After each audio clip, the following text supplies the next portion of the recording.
நல்லாண்டவரே சோத்திரம் இயேசு சுவாமி. இந்த மாலை நேரத்தில் தேவனாகிய கர்த்தாவே துதிக்கிறோம், சோத்திரிக்கிறோம்.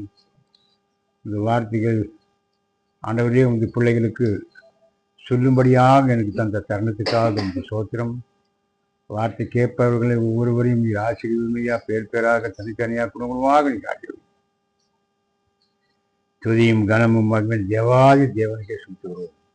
மேற்பெருமாய் இயேசு கிறிஸ்து அமைத்து ஜெபிக்கிறோம் ஜீவனுடன் நல்ல பிதாவே. ஆமேன் ஆமேன். அல்லேலூயா. வருவாய் தருணமிதுவே அழைக்கிறாரே, வல்ல ஆண்டவர் இயேசு வந்தே. வருவாய் தருணமிதுவே அழைக்கிறாரே, வல்ல ஆண்டவர் இயேசு வந்தே.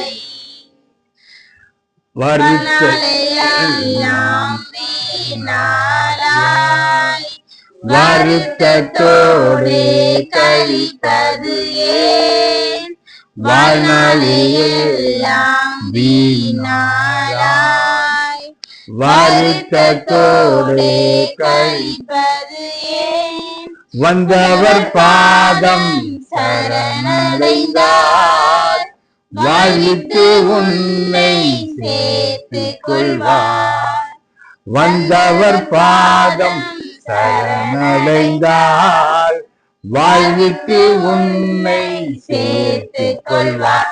வருவாய் தருணமிதுவே அழைக்கிறாரே, வல்ல ஆண்டவர் இயேசு வந்தே. வல்ல ஆண்டவர் இயேசு வந்தே. அல்லேலூயா அல்லேலூயா.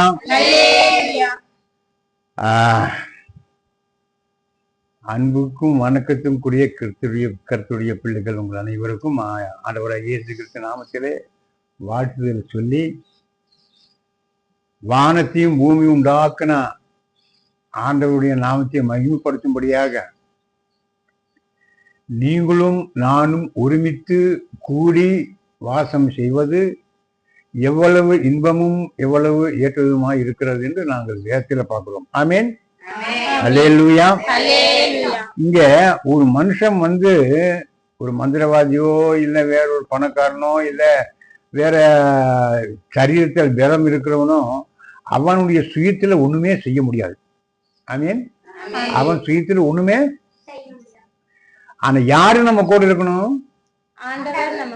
அவருடைய பலமும் அவருடைய கிருபியும் அவருடைய ஆசீர்வாதமும் நம்ம கூட இருந்தாதான் நம்ம என்ன முடியும், செய்ய முடியும். ஒரு கல்யாணமே பண்ணாலும் கூட என்ன பண்ணணும்? ஆண்டவருக்கு கேட்கணும், அவர் நமக்கு அனுமதி கொடுக்கணும். அப்போ சொர்க்கத்திலே நிச்சயம் பண்ணி பூலோகத்திலே கல்யாணம். எங்க ஒரு மனுஷனுக்கு கல்யாணம் எங்க நிச்சயமாகுது?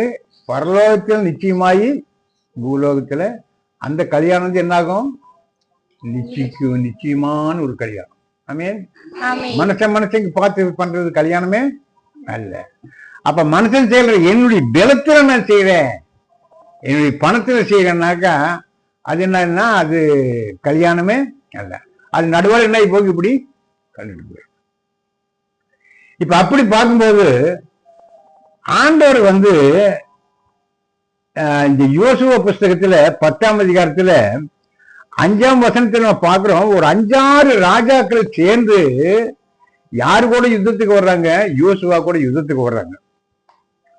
அப்ப என்ன பண்றாங்கன்னா, இவங்க 5-6 தேச ராஜா சேர்ந்து யோசுவா கூட யுத்தத்துக்கு வந்து அவனை முடிச்சு இஸ்ரவேல் ஜனங்களை கைவசம் படுத்திக்கலாம்னு சொல்லி அவங்க வர்றாங்க. வரும்போது யோசுவா யார பார்த்து கூப்பிடுறா? அப்படி ஏசுதாமியை பார்த்து கூப்பிடுறாரு. ஆண்டவரே, நான் என்ன செய்யணும்? நாம படிக்கிறோம் கீழே 5ஆம் வசனத்தை படிச்சிருமாங்க. 5ஆம் வசனம். அப்படியே எருசலேமின் ராஜா, எபிரோனின் ராஜா, எர்மோத்தின் ராஜா, லாகிசீனின் ராஜா, எக்லோனின் ராஜா என்கிற எமோரியரின் 5 ராஜாக்களும் கூடிக்கொண்டு அவர்களும் அவருடைய எல்லா சேனைகளும் போய் கிபியோனுக்கு முன்பாக பாளையம் இறங்கி அதன் மேல் யுத்தம் பண்ணினார்கள். ஆமா, இப்ப இத்தனை ராஜாக்களும் சேர்ந்து அந்த பாளையம் இறங்கி யோசுவாவுடைய இஸ்ரவேல் ஜனங்களோடு யுத்தம் பண்றாங்க. ஆனா எத்தனை ராஜா? 4-5 ஜேஷ்ட ராஜா. ஆனா இவங்க இருக்கிறது கொஞ்சம் பேர் தான். யார் இருக்கிறது? இஸ்ரவேல் ஜனங்கள், ஆண்டவருடைய பிள்ளைகள் கொஞ்சம் பேர் தான், அதிகமா கிடையாது. அப்போ உடனே இவன் என்ன பண்றான்? யாரை பார்த்து கூப்பிடுறானாக்கா இயேசுசாமியை பார்த்து கூப்பிடுறான். 7 படிக்கலாமா? உடனே யோசுவா அவனோட கூட சகல யுத்த மனுஷரும் சகல பராக்கிரமசாலிகளும் கீழ்காலிலிருந்து போனார்கள். கர்த்தர் யோசுவாவை நோக்கி, அவர்களுக்கு பயப்பட வேண்டாம், உன் கைகளில் அவர்களை ஒப்பு கொடுத்தேன், அவர்களில் ஒருவரும் உனக்கு முன்பாக நிற்பதில்லை என்றார். யோசுவா கீழ்காலிலிருந்து முழுதும் நடந்து திடீரென்று அவர்கள் மேல் வந்து விட்டான். ஆமென். இப்ப காரணம் என்னன்னா, அவங்க 5 ஜேஷ்ட ராஜாக்களும் சேர்ந்து எங்க வர்றாங்க? இஸ்ரவேல் ஜனங்களை அடிக்கிறதுக்கும் உதைக்கிறதுக்கும் கொல்றதுக்கும் வர்றாங்க. இவங்க இருக்கிறது யாரு? கொஞ்சம் ஜனங்க தான். யார் இருக்கிறது? யாரு? இஸ்ரவேல் ஜனங்க கொஞ்சம். ஆனா இவங்களோ 5 ஜேஷ்ட ராஜாக்கள். நாம் 5ஆம் அதிகாரத்துல படிச்சோம் இல்லையா? என்னென்ன ராஜாக்கள்? 5 படி. எருசலேமின் ராஜா, எபிரோனின் ராஜா, யர்மூத்தின் ராஜா, லாகிசின் ராஜா, எக்லோனின் ராஜா என்கிற எமோரியரின் 5 பேர், 5 ராஜாக்களையும் சேர்ந்து என்ன பண்றாங்க? இஸ்ரவேல் கூட யுத்தத்துக்கு வர்றாங்க. ஆனா இந்த இஸ்ரவேல் கூட இருக்கிறது யாரு? ஆண்டவராகிய இயேசு கிறிஸ்து. அதான் அவர் சொல்றாரு, நீ இவங்களை பார்த்து பயப்படாதே. நாம் ஒன்றும் பயப்பட வேண்டியது. நேற்று அந்த ஹோட்டல்ல பார்த்து அந்த மந்திரவாதி பொண்ணு இருந்தப்படி இன்னைக்கு வந்து பார்த்தா ஆளை காணும். அப்புறம் காரணம் எப்படின்னு சொன்னாக்கா, அவன் என்ன பண்ணா, நாம் எதுவும் சொல்லிடுவோம் பிடிச்சிருவோம், நாம யாருக்கிட்டையும் சொல்லி இது வரைக்கும் யாரும் சொல்லி வந்துட்டோம். அப்போ யோசுவா என்ன பண்ணா? யோசுவா கிட்ட ஆண்டவர் சொல்றாரு, நீ அவங்கள பார்த்து பயப்படாதே, நான் அவங்களை எல்லாம் உன்னோட கையில ஒப்பு கொடுப்பேன். எப்படி? கத்தியோடு ஈட்டியோடும் இல்லை, ஆண்டவருடைய வார்த்தை மூலமாக என்ன பண்ணுவாரு? சங்ககாரம் பண்ணுவாரு. அது ஒரு விஷயம். எப்படின்னாக்கா, இவங்க வந்த உடனே யோசுவா இறங்கி யுத்தத்துக்கு போறா. போகும்போது ஆண்டவர் என்ன பண்றாரு? 11 படிமாக 11 படி. அவர்கள் பெத்தோரோனிலிருந்து இறங்குகிற வழியிலே இஸ்ரவேலுக்கு முன்பாக ஓடி போகையில் அசைக்கா மட்டும் ஓடுகிற அவர்கள் மேல் கர்த்தர் வானத்திலிருந்து பெரிய கற்கள் என்ன பண்றாரு? வானத்திலிருந்து பெரிய பெரிய கல்லுகளை ஆண்டவர் என்ன பண்றாரு? கீழே உள்ள கட்டுறாரு. அந்த கல்லுல, ஆண்டவருடைய கல்லுல எவனாவது பொழைப்பான்னு அது உண்டாக்கா என்ன ஆகும்? எல்லாம் நாசமா போயிட்டாங்க. கர்த்தருடைய கருத்துல மாத்திரம் விழுந்து விலகி போயாச்சுன்னா அவ்வளவுதான். கர்த்தரை உலகத்தை உண்டாக்குனவர் நம்மளை உண்டாக்கி இருக்காரு. ஆனா நம்மள ஒரு தீர்மானம் வச்சு நம்மளை உண்டாக்கி இருக்காரு. எப்படி? ஒரு தீர்மானம் வச்சு நம்மளை கொண்டு இந்த உலகத்துல, இந்த தேசத்துல ஏதாவது ஒண்ணு அவரு ஒரு நல்ல காரியங்கள், பிறருக்கு நல்ல காரியங்கள் நம்மளை கொண்டு செய்யறதுக்கு வேணும் நம்மளை உண்டாக்கி இருக்காரு. நாம கஷ்ட நஷ்டம் சீக்கிரம் காரியமாயிலோ நல்லது அப்படி நடக்கல இப்படி நடக்கல 10 தவறை சொல்லிட்டு போயாச்சுன்னா நம்ம வாழ்க்கை இப்படிதான். இப்ப ஆண்டவர் என்ன பண்ணாரு? ஆண்டவருக்கு விரோதமா அந்த 5 ராஜாக்கள் போகும்போது ஆண்டவரே என்ன பண்றாரு? வானத்திலிருந்து கல்லுகளு கீழே உலகாட்டி அந்த 5 ராஜாக்களுடைய தேசனுடைய படைகளையும் ராஜாக்களையும் ஆண்டவர் கொண்டுட்டார். அப்ப இவங்க கத்தி எடுத்துட்டு வெட்டுறதோ, கோடாரி எடுத்து குத்துறதோ, துப்பாக்கி சூட் பண்றது அப்படின்னு கிடையாது. அப்ப இவர் யாரை நம்பியிருக்காங்க? இயேசுசாமி நம்பியிருக்காங்க. அவரால் கூடாத காரியம் அந்த லூக்காவில் நம்ம பார்க்கிறோம் இல்லையா? மனுஷரால் இது கூடாதுதான், ஆனா யாரால் கூடும்? தேவனால் இது கூடாத காரியம் இல்லை. எல்லா காரியம் எல்லாமே கூடும். ஆமீன். தேவனால எல்லாமே கூடும். ஆனா நாம என்ன பண்ணணும்? ஆண்டவர் கூட இருக்கணும். இரவும் பகலும் ஜெபம் பண்ணிட்டு இந்த மாதிரி டைம் கிடைக்கும் போதெல்லாம் வசனம் மாதிரி பேசிட்டு ஆண்டவர் சுவிசேஷம் சொல்லிட்டு யாரு கொடுக்கணும்? ஈசனார் கொடுக்கணும். மாமிச சிந்தை மரணம். அல்லேலூயா. மாமிச சிந்தை மரணம். ஆவியின் சிந்தையோ நித்திய ஜீவன்.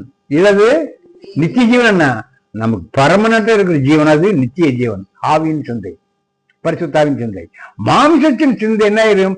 பாதாளத்தில் கொண்டு போய் எல்லாரையுமே அழிச்சிடும். அல்லேலூயா, அல்லேலூயா.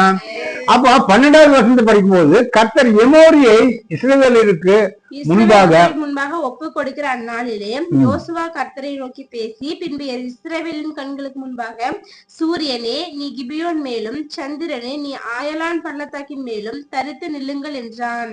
அப்பொழுது ஜனங்கள் தங்கள் சத்துருக்களுக்கு நீதியை சரிக்கட்டு மட்டும் சூரியன் தரித்தது, சந்திரனும் நின்றது. இது யாசேரின் புஸ்தகத்தில் எழுதியிருக்கவில்லை. ஆண்டவர் ஒரு மனுஷனுடைய வார்த்தை கேட்டு இந்த யுத்தத்துல முடிஞ்சு அந்த ராஜாக்களுடைய அந்த 5 ராஜாக்களுடைய படையை கொள்ற வரைக்கும் சூரியன் நீ மறையக்கூடாது. எப்படி யோசிச்சு சொல்றான், சூரியனே நீ என்ன பண்ணக்கூடாது, மறைஞ்சாக்கு இருட்டு கட்டி நாங்க கொள்றதுக்கு டைம் கிடைக்காது. இப்ப என்ன பண்ண போற, நீ அங்கேயே நின்று. யாரு சொல்றாரு, யோசுவா சொல்றாரு.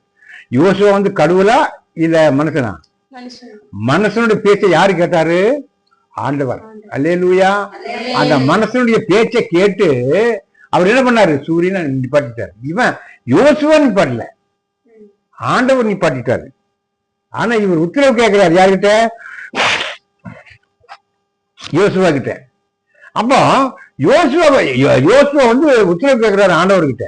இப்ப என்ன நடக்குது சமாச்சாரம்னா, அப்போது ஜனங்கள் 13 படி, அப்போது ஜனங்கள் தங்கள் சத்துருக்களுக்கு நீதியை சரிக்கட்டு மட்டும் சூரியன் தரித்தது, சந்திரனும் நின்றது. இது யாசேரின் புஸ்தகத்தில் எழுதியிருக்கவில்லையா? அப்படியே சூரியன் அஸ்தமிக்க தீவிரிக்காமல் ஏறக்குறைய ஒரு பகல் முழுவதும் நடுவானத்தில் நின்றது. இப்படி கர்த்தர் ஒரு மனிதனுடைய சொல் கேட்ட அந்நாளை ஒத்த நாள் அதற்கு முன்னும் இல்லை அதற்கு பின்னும் இல்லை. ஒரு மனுஷனுடைய வார்த்தையை ஆண்டவர் கேட்பற மாட்டாராம். கேட்கணும்னா அவருக்கு இஷ்டப்பட்ட காரியம் நம்ம செய்யணும், அவருக்கு பிரியமான காரியங்களை நம்ம செய்யணும். அவரை துக்கப்படுத்தக்கூடாது, வருத்தப்படுத்தக்கூடாது. அல்லேலூயா. அவரை துக்கப்படுத்தக்கூடாது, வருத்தப்படவும் கூடாது. அப்ப எது வந்தாலும் சரி, பைபிள் கர்த்தர் பாரத்தை அவரே பார்த்துக்குவார். அப்ப நமக்கு எந்த பிரச்சனை வந்தாலும் நம்ம யாருக்கிட்ட சொல்லணும், ஆண்டவர்கிட்ட சொல்லணும். அல்லேலூயா, அல்லேலூயா.